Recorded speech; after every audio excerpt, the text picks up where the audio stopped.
queridos irmãos e irmãs, sejam todos bem-vindos, né, a mais esse programa, Família Dom de Deus.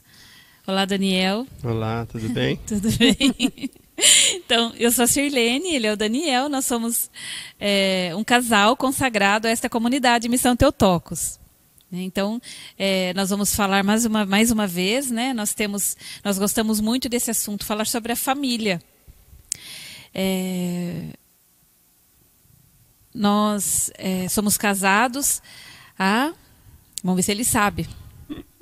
Casamos em 2006, vamos fazer a conta. Bom, há 13 anos talvez. 14. 14 anos nós somos casados. Temos 2 filhas. E nós queremos saudar você então com a saudação, né, da nossa comunidade. Que Jesus seja amado por todos os corações. Amém, amor e perdão. Então, não somos só nós aqui da comunidade que falamos sobre a família. Vocês podem ter visto também em nossos outros programas, a Teologia do Corpo, por exemplo, que se tem falado muito sobre o casal, né, sobre a família. E nós, nos últimos programas que nós fizemos, nós estávamos falando sobre os filhos. Sobre a educação dos filhos, sobre o namoro dos filhos, sobre a educação sexual deles. E hoje nós vamos deixar um pouquinho, né, esse assunto de lado. Nós, na realidade, assim, nós nunca falamos sobre família sem falar dos filhos, né? É algo que está ali junto. Mas hoje nós vamos falar especificamente sobre o casal, sobre o homem e mulher. Mas por que a comunidade fala tanto sobre o matrimônio, sobre o casamento? Porque nós, como cristãos, muitas vezes nós perdemos de vista algo que é essencial, o essencial disso, que é que o matrimônio ele não é desejo humano, ele não é vontade humana, meramente humano. Né? Deus quis, é sonho de Deus a família é a pupila dos olhos de Deus. Então, lá em Gênesis a gente pode ler, né? E Deus criou o homem e a mulher. Deus criou o macho e a fêmea, o varão e a varoa. E fez, né? E nos fez, homem e mulher, a sua imagem e semelhança. Então nós temos que ter essa consciência que a família, ela não é feita, ela não é criada como se é criado, por exemplo, um time de futebol, como é criado um partido político, ou até mesmo como se é criado um país. Não, a família não é humana, né? Não é meramente humana. A família é dom de Deus. Vontade de Deus. É vontade de Deus. E Deus diz, né, que o homem e a mulher deixará seu pai e sua mãe. E daí se unirão em uma só carne, né? E serão um só. E depois ainda ele diz, né, crescei, multiplicai e dominai a terra. Então, ele diz, né, deixai pai e mãe, né? Isso é toda uma estrutura de uma vocação. O deixar primeiro, né, depois partir e ir ao encontro dessa vontade de Deus a meu respeito, né? Essa estrutura, né, que está assim enraizado no coração do homem, tá, né, é a estrutura do homem, né? Essa saudade do outro. E aí ele então se unem, né? Ele vai ao encontro do outro, né? Encontra aquele outro, se une numa só carne. Porque Deus diz que o homem, não é bom que o homem esteja só, né? E aí esses dias eu até ouvi uma palestra de Dom Henrique, que ele diz, né, que quando o homem escolhe o celibato, a vida toda dele, para ele ter essa consciência que a vida toda dele vai ter uma ferida aberta, porque vai contra aquilo que Deus diz, né, em Gênesis, né, não é bom que o homem esteja só. Então, se a família é dom de Deus e é uma instituição divina, mas antes de dizer, né, sobre isso, que a família é uma instituição divina, é a vontade de Deus, mas também tem todos os traços humanos. Por quê? Como a Renata disse outro dia na Teologia do Corpo, né, eu prestei atenção nisso, é preciso ter uma liberdade. É uma liberdade do homem e da mulher. Mas depois, né, que ele consente, eu desejo me casar, né? Então o homem tem toda a liberdade de querer se casar. Então, eu quis me casar. E eu quis me casar com o Daniel. E o Daniel quis se casar comigo. Houve uma liberdade de escolha, né? Mas então, a partir do momento que eu escolhi, que eu decidi, então daí eu estou debaixo, né, dessa instituição divina. Debaixo desse contrato que eu fiz com Deus diante do altar. Debaixo dessa lei. Né? Então, a igreja, né, essa instituição divina que conduz daí as leis do matrimônio. Né? Eu dei essa liberdade. Vocês lembram de uma vez que eu disse a respeito da educação dos filhos? Também falando a respeito do casamento, que quando a gente vai comprar uma passagem aérea, que a gente senta lá no guichê e a moça lá do guichê explica para a gente para onde aquele destino vai nos levar, né? E eu assino aquele contrato e eu entro naquele avião. Eu não posso depois, a hora que eu estou lá em cima, no meio do caminho, dizer para o piloto, olha, pare naquela ilha, que eu estou achando aquela ilha linda, eu quero descer lá. Não. Né? Aquele avião vai me levar ao destino. Né, e não adianta eu querer parar no meio do caminho. Né? O meu contrato foi para chegar naquele destino. E assim o matrimônio. Então, eu tenho toda a liberdade para comprar essa passagem. Mas daí eu tenho que fazer de tudo. Né? A não ser que eu me jogue, me lance de dentro pela janela. Quebre a janela e me lance. Né? Não vai dar certo. Vou me esborrachar. Não é verdade? Então, se a família é sonho de Deus, nós não podemos fazer o que nós quisermos com ela. A família é uma união perene, é uma união estável entre o homem e a mulher, que se abrem para o amor, para gerar vidas. Né? E quando aqui a gente fala gerar vidas, não é só gerar a vida biologicamente falando, né? É gerar pessoas. Então, a mãe e o pai, o homem e a mulher, só deixa de gerar um filho a partir do momento que ele morre. Quer falar alguma coisa? Por enquanto está tudo bem? Depois nós vamos falar, né, mas de novo a respeito da diferença entre o homem e a mulher, né? Daí vocês entendem melhor. Então, para o cristão, nós começamos a falar isso, né, a respeito do matrimônio. O matrimônio é mais do que isso ainda, né? O matrimônio, ele é um sacramento. Mas por quê? Né? Se Deus quis toda a família, se Deus quis, né, o matrimônio, por quê? Para o cristão é um sacramento. Porque Cristo quis assim. Né? Cristo quis elevar o amor de um homem e de uma mulher à dignidade de um sacramento do matrimônio. Ele quis fazer do matrimônio um sacramento, e para que esse sacramento seja sinal eficaz da união entre Cristo e a igreja, do amor que Cristo tem pela igreja. Então, qual deve ser o modelo do esposo cristão? Né? Também foi falado na teologia do corpo, a última aula que teve. A Renata e o Ney discorreram bastante sobre isso. Qual que é o ideal do esposo cristão? É da mesma forma em que Cristo amou a igreja. E de que forma Cristo amou a igreja? Né? Até se esgotar por ela. Amou até o fim, até se entregar totalmente, até se gastar totalmente na cruz. Então, é esse o ideal de esposo cristão. E qual que é o ideal da esposa cristã? É da mesma forma. Né? Que ela ame também a seu esposo, como Cristo amou a igreja. Né? E essa igreja, né, que representa a esposa, que é virgem, que é casta, que é esposa, que é mãe. E nós vamos falar, Daniel, conforme nós combinamos aqui, sobre as crises conjugais. Mas por que esse tema? Como vocês sabem, a nossa comunidade tem como carisma a reconciliação.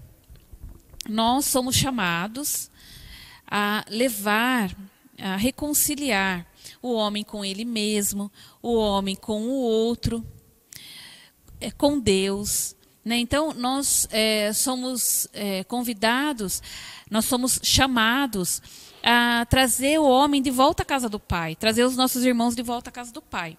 Né? E por isso, de várias formas, Deus atrai à nossa comunidade essas pessoas que precisam dessa reconciliação.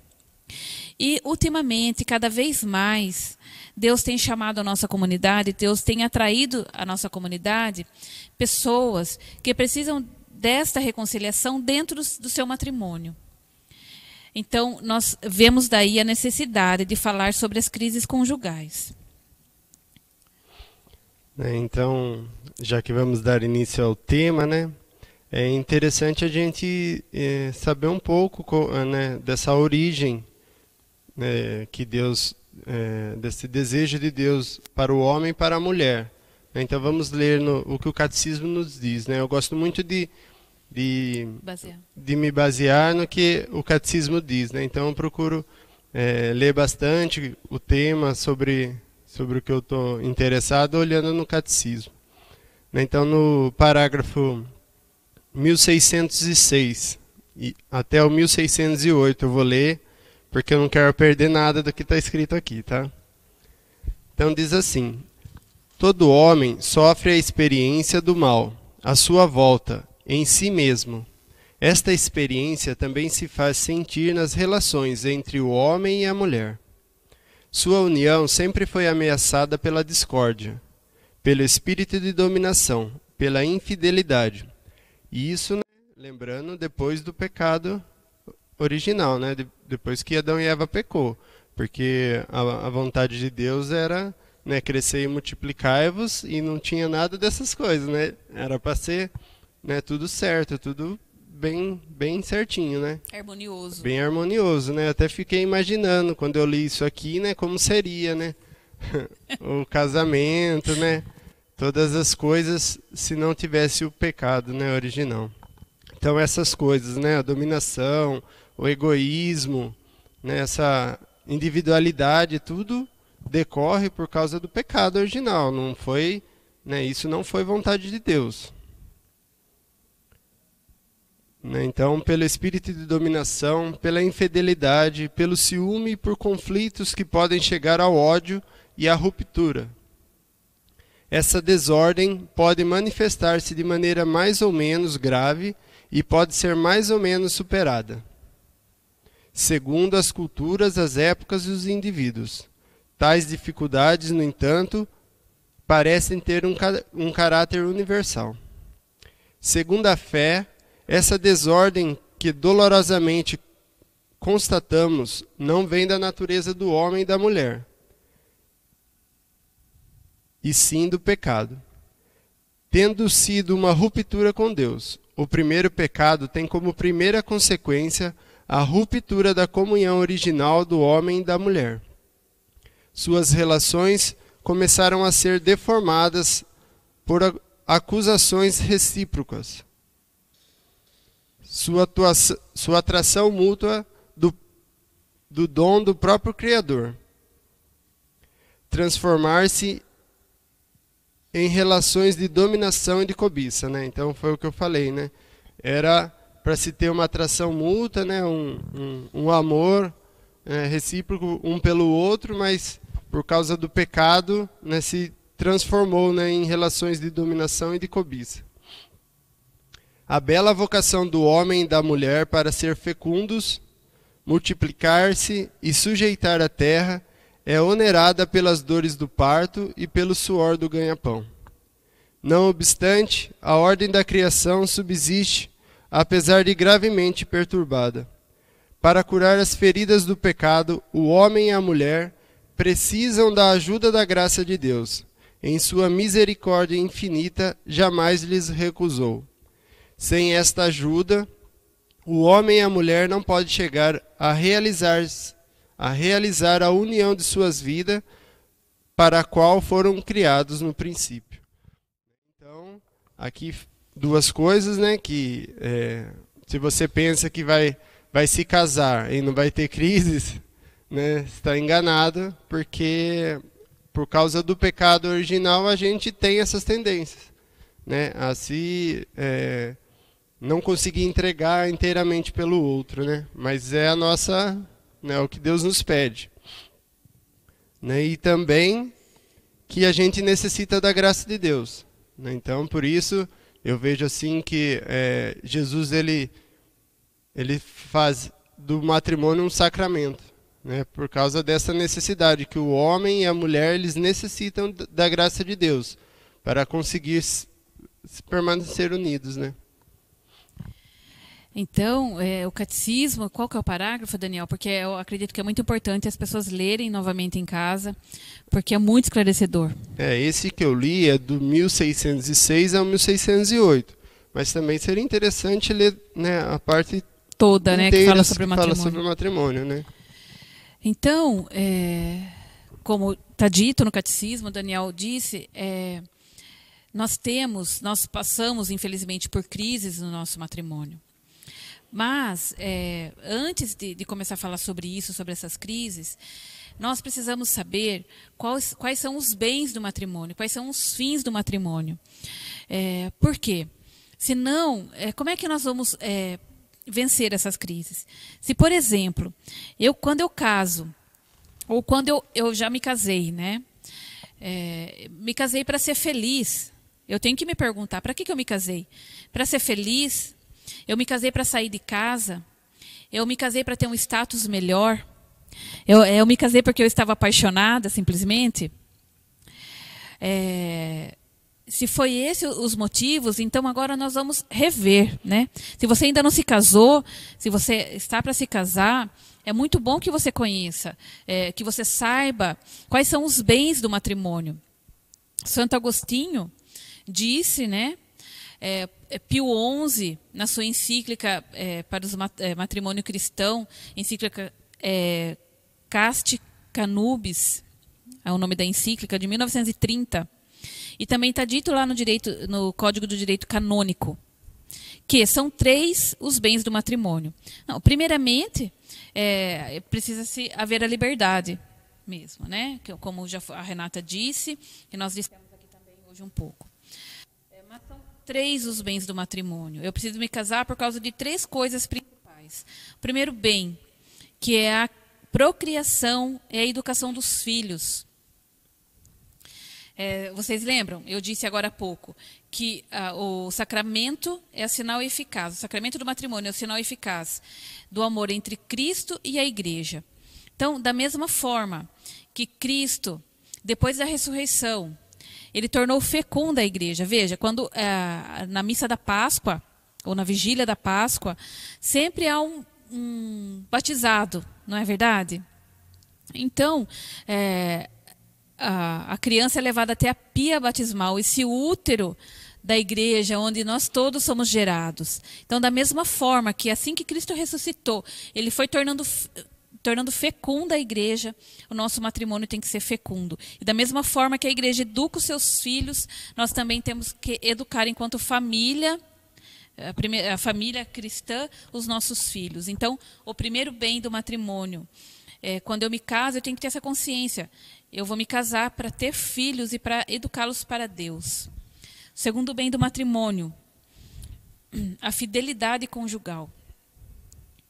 Então, da mesma forma, né, que Cristo é fiel à sua igreja, de que a igreja tem que ser fiel a Cristo. Nós sabemos que todo o amor, ele é inclusivo. Então, todo amor saudável. Então, se eu tenho um amor saudável, eu tenho os meus filhos. Então, a partir do momento que eu amo o meu filho, eu posso amar todos, né? Eu amo todos os filhos. Então, eu sou membro de uma comunidade. Então, eu amo um irmão, eu amo o fundador, e a partir dele eu amo todos os meus irmãos. Numa amizade também é assim. Eu posso amar vários amigos ao mesmo tempo. Mas o amor conjugal é o único que é um amor exclusivo. Então, eu só posso amar dessa forma, carnal, o meu marido. E ele só pode amar desse jeito a sua esposa. Então, é esse sinal também desse amor bendito que Cristo tem pela sua igreja. Então, o amor conjugal é exclusivo. Então, a fidelidade. Então, o segundo bem do matrimônio é a fidelidade. E o terceiro bem é a unidade absoluta. Que vivam juntos até que a morte os separe. É a tal da indissolubilidade. Então, Cristo sela com a igreja um amor. O amor da nova e eterna aliança. é um escândalo, né, para o mundo, mas para nós cristãos é uma bênção, né, é uma maravilha. Então, como Cristo e a igreja selaram uma aliança eterna, o amor conjugal também sela essa aliança. E a gente vê, né, durante a celebração do matrimônio, que se é falado tudo isso, né? Primeiro tem a questão da liberdade, que você tem que dizer o sim, se você quer ou não.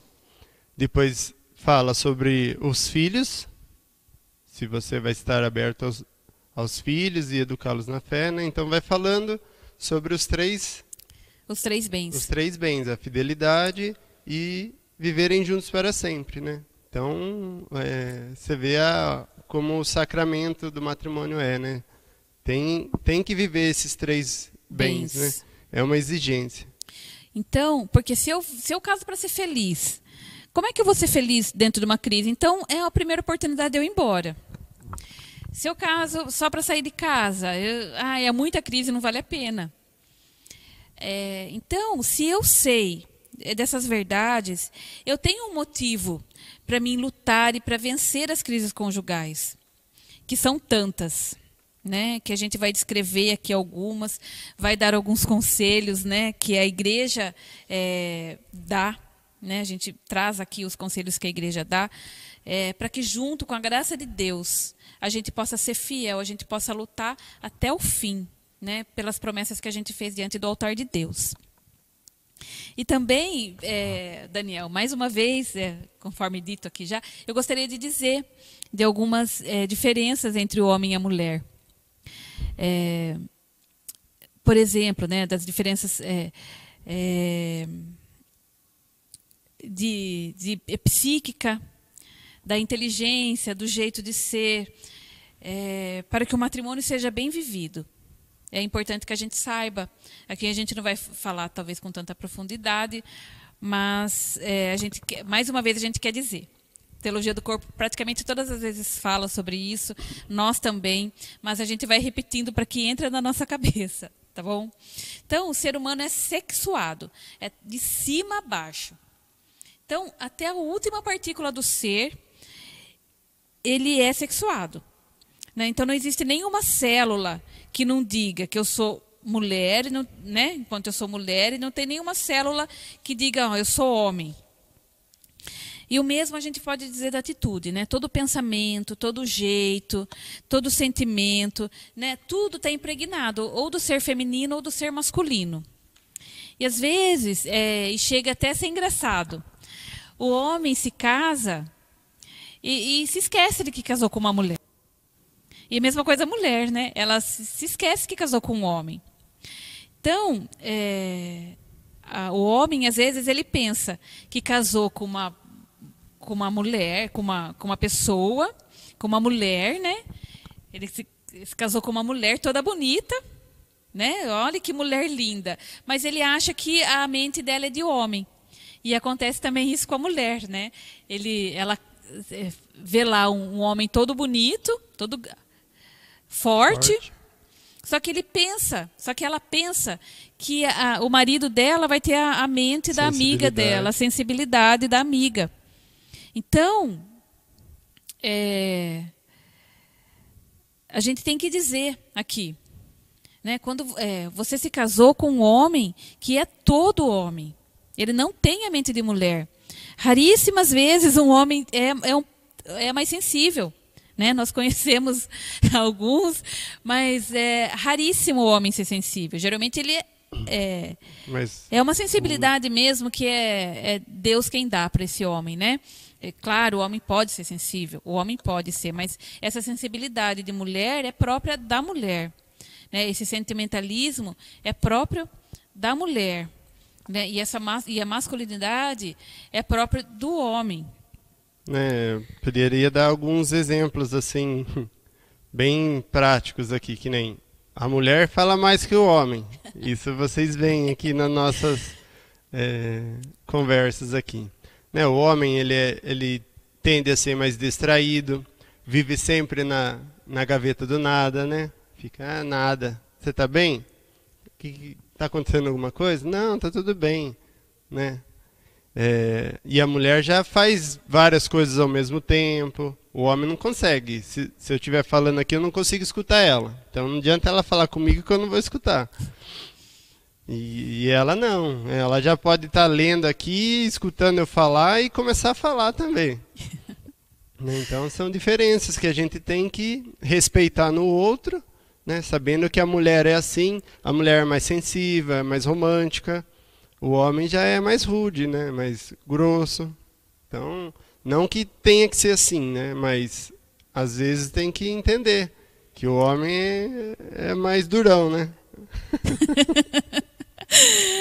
Então, aqui eu trouxe um parágrafo de um livro que chama Casamento Cristão. E que o autor diz assim, eu achei muito bonito. A maior felicidade a que a mulher pode aspirar no matrimônio é ter um marido que seja verdadeiramente homem, apesar de todas as suas rudezas e até indelicadezas com que terá que pagar essas qualidades. E aquilo de mais precioso que pode aspirar um homem é que a sua mulher seja verdadeiramente mulher, apesar de todos os aborrecimentos que lhe possa causar por causa da sua afetividade. Então, o Daniel, né, você olha para ele e você vê assim, é um homem com H maiúsculo, né? E eu sou feliz por isso, apesar de toda a insensibilidade que muitas vezes ele tem. E o Daniel também, né? Eu acredito que ele possa olhar para mim e Sirlene é toda mulher, assim, em todo o seu ser mesmo, principalmente na afetividade, e eu tenho certeza que ele sofre por causa disso também. Só que vale muito a pena eu ter um marido que verdadeiramente homem e ele ter uma mulher verdadeiramente mulher. Então, é essa complementariedade que se diz, né? Então, esse autor continua dizendo, o homem precisa, na realidade, dessas qualidades femininas que lhe faltam, e a mulher das qualidades masculinas. É uma espécie de apoio que o homem não encontra nos outros homens e a mulher nas outras mulheres. Então, é essa atração, por isso essa atração. Então, para terminar esse vídeo, para que ele não fique muito longo, né, nós vamos continuar num próximo vídeo, né, e se você gostou dele, por favor, compartilhe, inscreva-se em nosso canal do YouTube, compartilhe, coloque lá o sininho, né, para que você receba as nossas notificações. Para nós é muito importante que você faça isso, para que esses nossos vídeos cheguem a cada dia mais lares, né, e que Jesus seja mais conhecido e mais amado por todos os corações. Amém? Amém. Obrigado pela sua presença e por ter ouvido esse vídeo.